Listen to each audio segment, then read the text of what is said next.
Hello, all you beautiful people. It's your girl Asia, the MUA, back with another edition of Adventures in Freelancing. If this is your first time here, welcome. Thank you so much for joining us.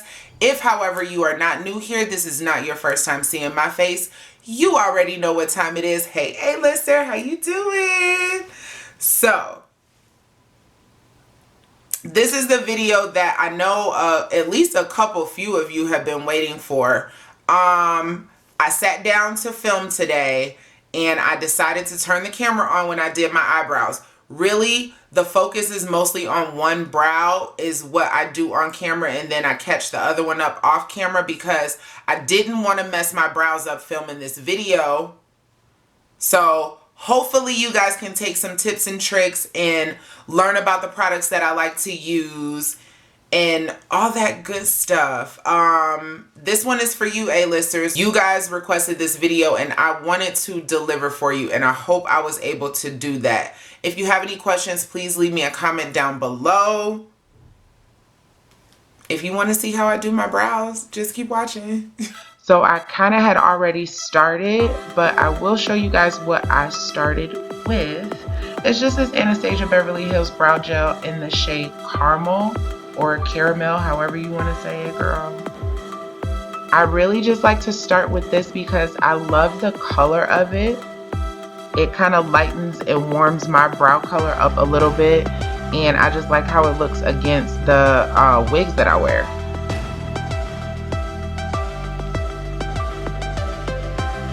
So I take a few seconds to just run this through my brows. I like the color and I like that it gives my brows a little bit of definition. Sometimes I will put on this brow gel and do a little concealer and go on about my business, honey. Next, I'm going in with some Studio Finish concealer. This is my favorite concealer to use for my brows, or anybody's brows for that matter.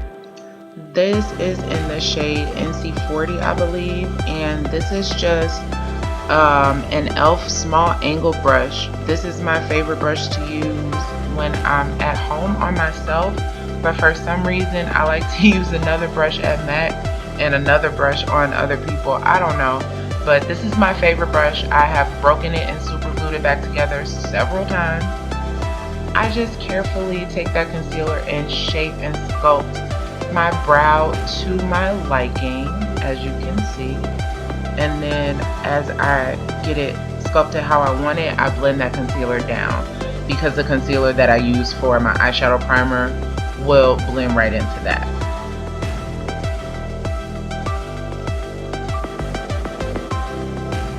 So once I've kind of figured out the shape I want, I use a pencil to kind of fill in that shape where my brow hair is lacking. Mostly on the outer corner and like a little bit in the center. I have pretty full brows. My tails just don't come together how I wish they did.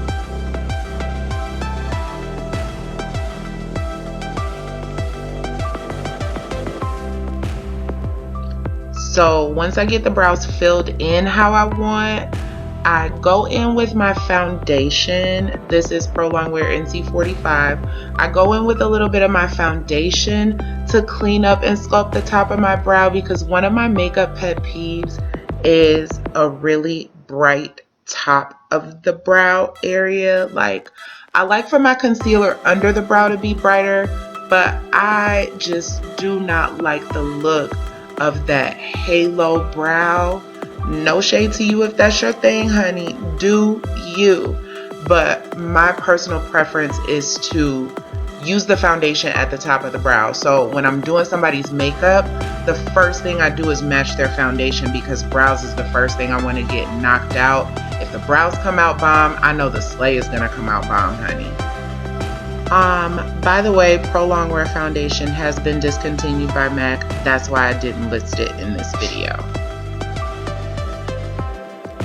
So once I get all that somewhat decent, I go in with this Shape and Shade brow tint. This is kind of like a pencil marker type situation from MAC. This has actually become one of my favorite brow products. Let me show you guys how I use it. Come in closer, real close. real close. Come on. So as you can see, I leave the front part of my brows virtually empty, and I do that because I want those little hairs that I do have there exposed, and I want to use this tool, this product, to exaggerate those hairs with very hair-like strokes, very lightly. I'm mimicking the natural direction and growth of my brow hair in the front. I also go in with my fingertip and dab some of that product off a little bit because it is very wet and I don't like for it to get runny.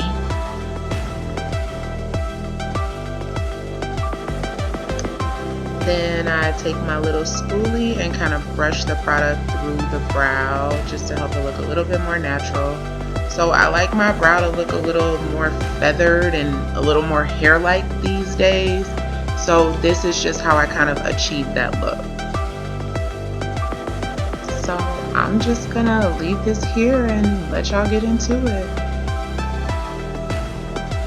This is one of my favorite parts, but you gotta be really careful because you can't be too heavy-handed. You want it to look like hair, you don't want it to look like Sharpie marks on your brow. So I went in a little heavy-handed, so this one took me a little bit of extra time. I went in and did some detailing and filling in, and that's pretty much it. Thank you guys so much. I feel like I had a really good brow day, and I'm so glad I got to share it with you guys. Of course, this is the finished look. I will leave a card if you guys want to see how I got this makeup look. As always, thank you guys so much for watching. Until next time, stay beautiful.